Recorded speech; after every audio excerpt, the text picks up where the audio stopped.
We must write them down to save them from being forgotten. After that, many men in Iceland spent their winters in writing books. They wrote on sheepskin, vellum we call it. Many of these old vellum books have been saved for hundreds of years and are now in museums in Norway.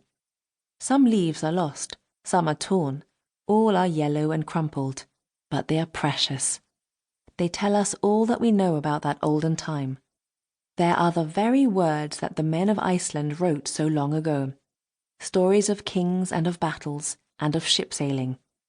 Some of those old stories I have told in this book.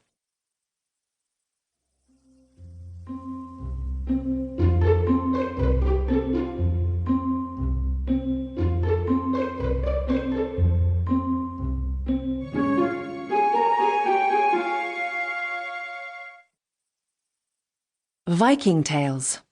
Narrator, Katie Haig.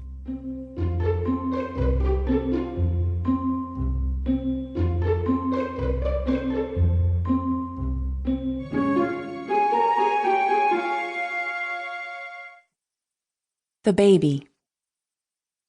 King Halfdan lived in Norway long ago. One morning his queen said to him, "I had a strange dream last night. I thought that I stood in the grass before my bower. I pulled a thorn from my dress. As I held it in my fingers, it grew into a tall tree. The trunk was thick and red as blood, but the lower limbs were fair and green, and the highest ones were white. I thought that the branches of this great tree spread so far that they covered all Norway and even more." "A strange dream," said King Halfdan. "Dreams are the messengers of the gods. I wonder what they would tell us." He stroked his beard in thought. Some time after that, a serving woman came into the feast hall where King Halfdan was. She carried a little white bundle in her arms. "My lord," she said, "a little son is just born to you." "Oh!" cried the king, and he jumped up from the high seat and hastened forward until he stood before the woman. "Show him to me!" he shouted, and there was joy in his voice. The serving woman put down her bundle on the ground and turned back the cloth. There was a little naked baby. The king looked at it carefully. "It's a goodly youngster," he said and smiled. "Bring Ivar and Thorstein." They were captains of the king's soldiers. Soon they came. "Stand as witnesses," Halfdan said. Then he lifted the baby in his arms, while the old serving woman brought a silver bowl of water. The king dipped his hand into it and sprinkled the baby, saying, "I own this baby for my son. He shall be called Harald. My naming gift to him is 10 pounds of gold." Then the woman carried the baby back to the queen's room. "I own this baby for my son. He shall be called Harald." "My lord owns him for his son," she said, "and no wonder. He is perfect in every limb."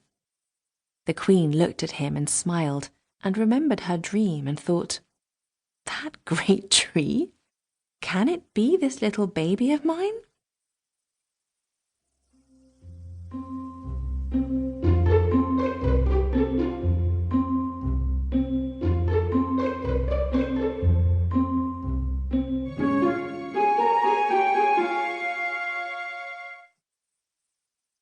Viking Tales. Narrator, Katie Haig.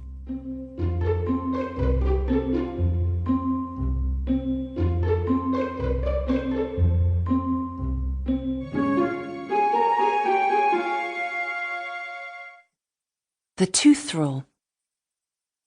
When Harald was 7 months old, he cut his first tooth. Then his father said, "All the young of my herds, lambs and calves and colts, that have been born since this baby was born, I this day give to him. I also give to him this thrall, Olaf. These are my tooth gifts to my son." The boy grew fast, for as soon as he could walk about, he was out of doors most of the time. He ran in the woods and climbed the hills and waded in the creek. He was much with his tooth thrall, for the king had said to Olaf, "Be ever at his call."